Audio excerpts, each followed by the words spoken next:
Good afternoon, Scholé Groups. Lisa Mayeux with Sanctus Spiritus Scholé, and we are continuing our series on types of Scholé groups. So, for those of you out there who either are looking for a group or would like to start a group, we would like to encourage you and give you different types of groups that can fit the community that you're trying to serve, so that you can bring harmony to your community and to your family and to your homeschool and whatever educational experiences you're traveling through right now. We're all on a journey, and we're just here to be with you to do that together. Today we have Molly Kitsminger. Did I say? Did I? Kitsmiller. Kitsmiller. Kits. Um, Mhm. uh, and she is gonna. I'm gonna let her go ahead and introduce herself and represent her Scholé group better than I possibly can. So, welcome, Molly. Thanks, Lisa. So I'm Molly, and I'm part of a group called Petra Scholé Classical Community, and we just started this year. And we've been a community of homeschoolers previous to this with other organizations, but this is our first year as a Petra or as a Scholé group. And we have just really, really loved coming under this umbrella. It's been so good for our group. And so lots of good things have come out of it. So we'll kind of talk about that, I guess, as we're So, going along. yeah, so tell us a little bit about your history, how you got involved in homeschooling, and how or it surfaced in your life and the life of your kids and your community that you're trying to serve. Okay, well, I started homeschooling from the beginning. I knew that that's what I wanted. And so along the way, was just doing different things, different eclectic things. I discovered classical conversations early on in my homeschool journey, and we started doing that. We did that for many, many years. And at the point that it stopped serving my kids is when we started looking for other options because it really was great for a while. And then high school hit, and I started seeing some big holes that didn't serve our family, and it still worked for other people's families, but I was seeing more and more people in our community that it wasn't serving. So we had, as a community, just talked about some of the things that we wished we could do, but we couldn't do because it was not in CC's policies or rules or whatever.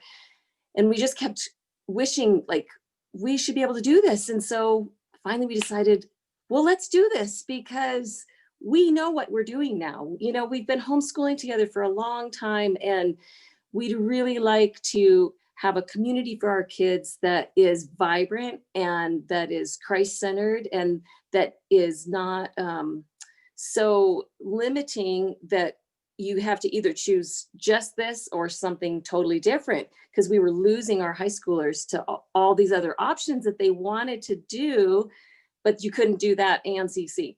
So that was a big motivation for us. Plus, we wanted to take more control back of what our kids were learning and, have more input into that aspect.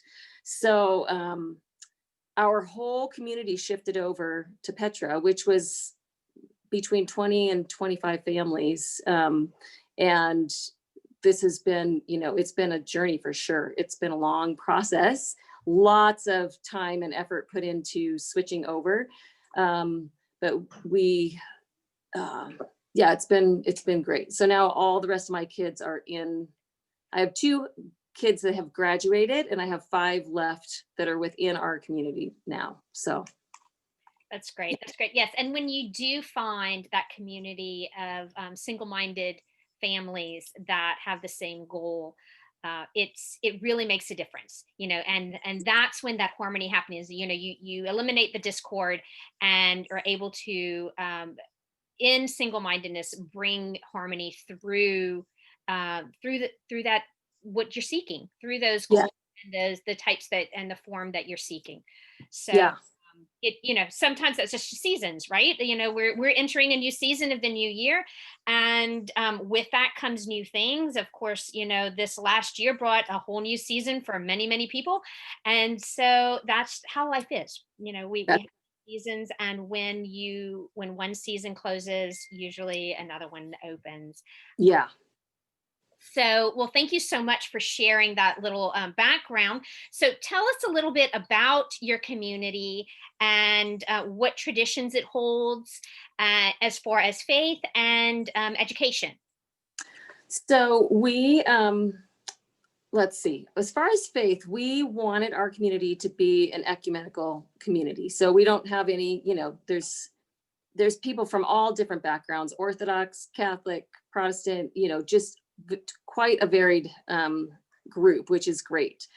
And we really wanted our focus to be more on what we felt like classical was all about, what the Christian classical tradition was about, the goodness and the truth and the beauty. And we were missing that in what we had been doing. And so we started this year doing a catechism that we do each week, and got that idea from Joshua Gibbs' book, and a number of people had read that book, and we were all like, yes, we need to do this, and so we put that into practice, and that's been a really wonderful thing.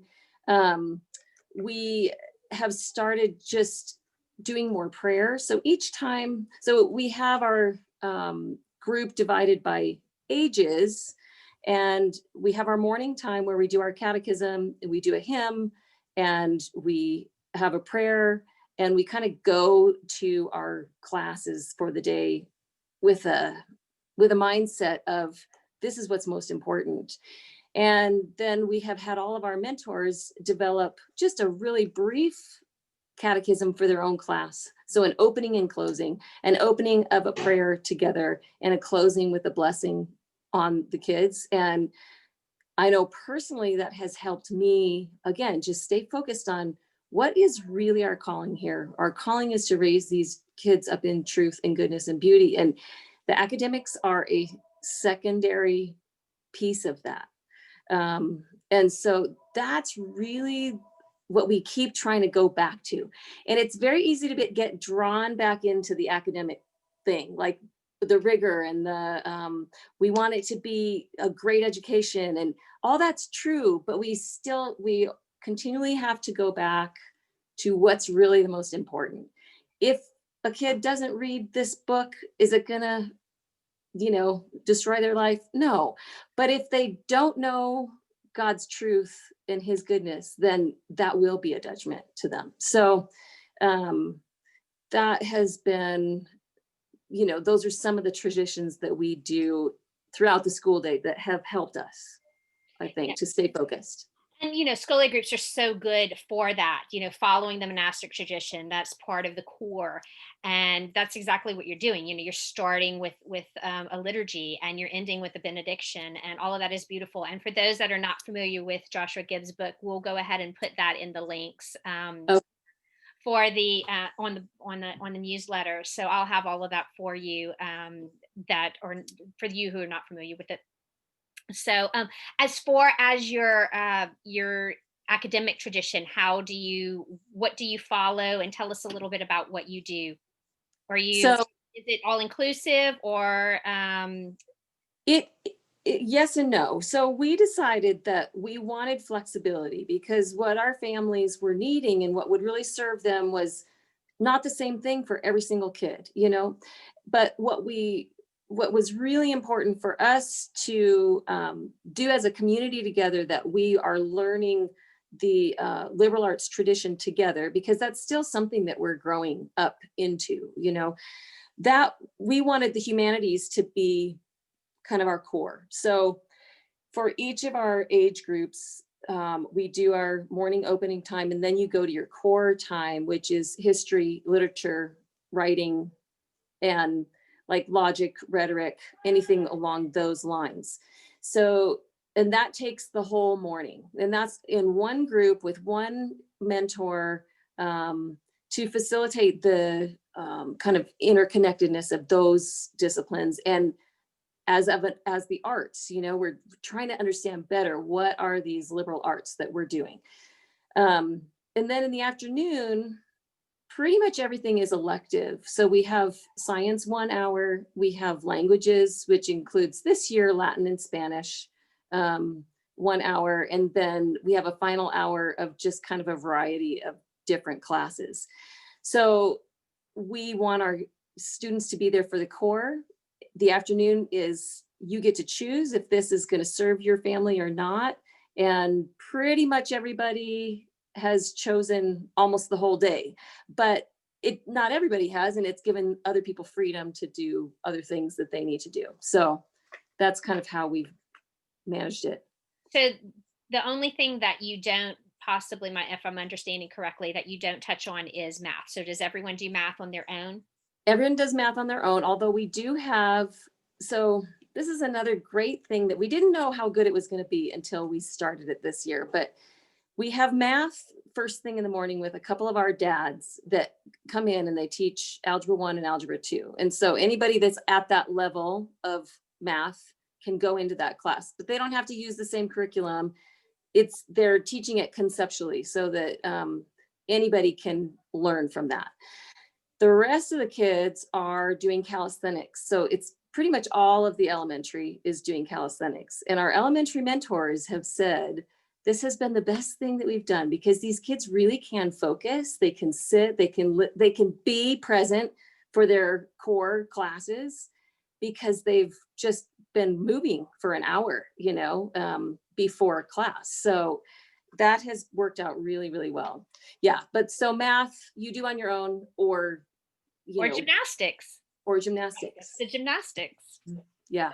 Gymnastics of the mind or gymnastics of the body, right? Exactly.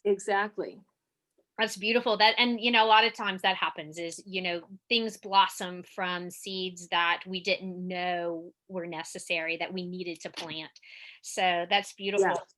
So, okay. And then moving forward from that, so are you an online community or in person? In person.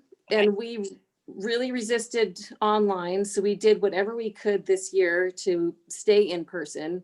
We happen to be able to move to a location that's in a county that is more in-person friendly than some other places in Colorado. And so we are at a wonderful church that allows us to meet there and we can gather every week. So that has been such a blessing this year for our kids to still be able to meet in community.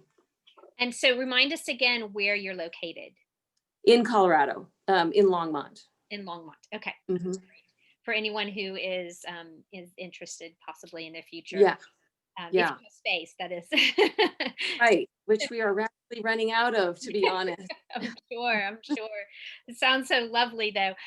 Okay, and then do you have a book list that y'all follow, or how does your humanities program work? Is it something you put together, or? We just put it together. We spent all summer going through what we knew, which was the CC curriculum, choosing what we felt like was best, that we loved out of that, and choosing other things that maybe we were missing. And so we've added in some books about missionaries because we wanted our children to know the great history of our faith, and so that wasn't really part of what we were doing before. So we've added that in intentionally. So every year they have at least one book that they're reading about, either a contemporary or a missionary from long past, we cut back the volume so that we could focus on the best that we could find. And I'm sure that list will fluctuate, as we kind of move through this and go, yeah, that's a great book for this thing that we want to teach. And this is not so great. And so we are trying to be really, have some grace for the process and just go, we're doing the best we can. It's not going to be perfect and we're going to tweak it along the way. And that's okay.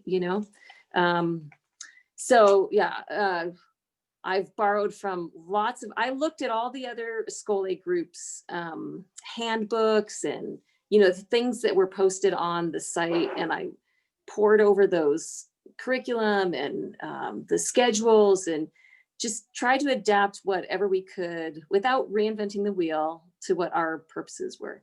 Well, and that's what we're here for, is to support each other and Mhm. to help each other and support each other in finding what's going to fit best for your own community. Yeah. Everybody has different needs, and we want to serve in the way that's Yeah. to serve in what we're called to do. So that's wonderful. And so what does a normal day? You kind of gave us a little bit of an idea of what a day looks like. So do you meet one day a week, or do you meet 2 days a week? How, Just or more than that? Yeah, just one day a week for our community day.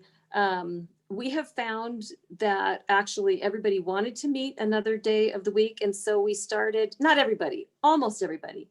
So we started a study day, kind of an informal study day.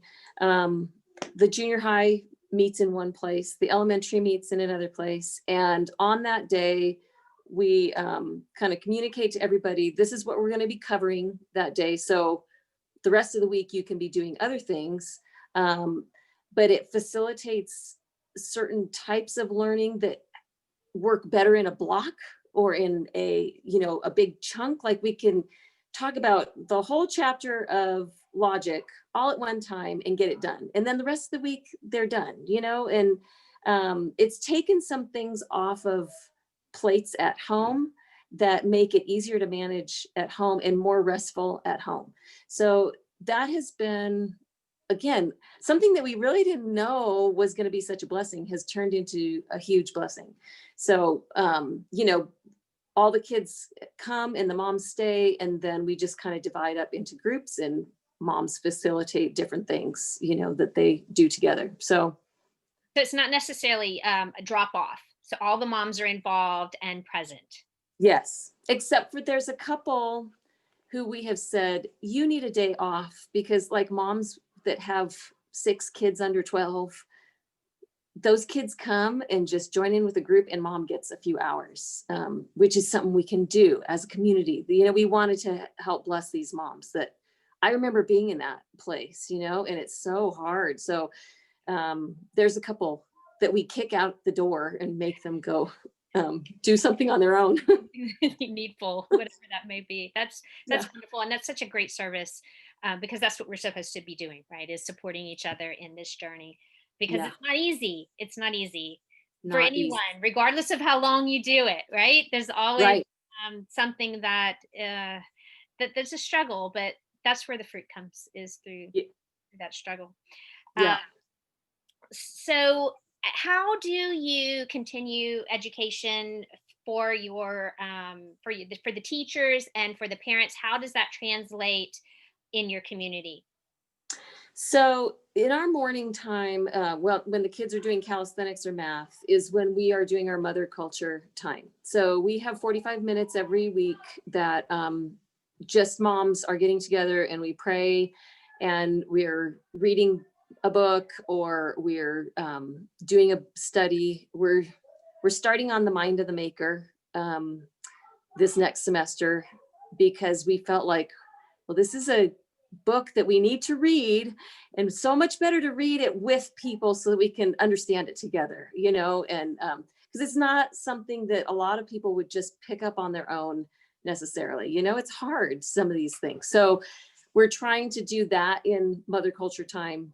And then we have kind of periodic mentor meetings where the board, so we have a board of 4 moms that kind of oversees our group, because we set it up as a nonprofit, with a board and whatever. So as the board meets, we kind of discuss what are some things that we feel like everybody needs to learn, and can we focus on that at a mentor meeting?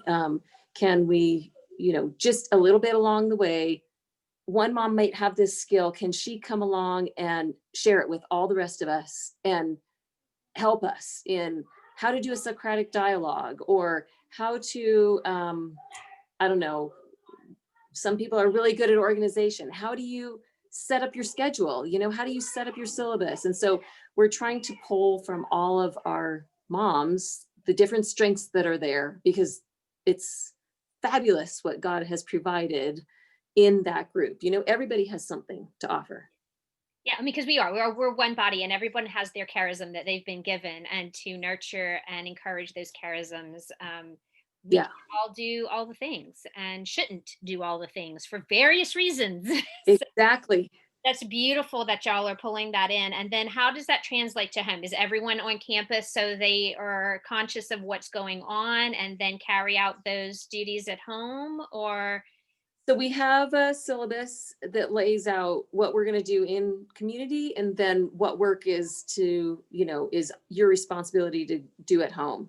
And then come prepared to class to discuss and bring whatever projects or whatever you're doing. So that has been really helpful for accountability, you know, for just we do need to stick to some schedule, right? There has to be some design here of what we're doing. And so that's been good.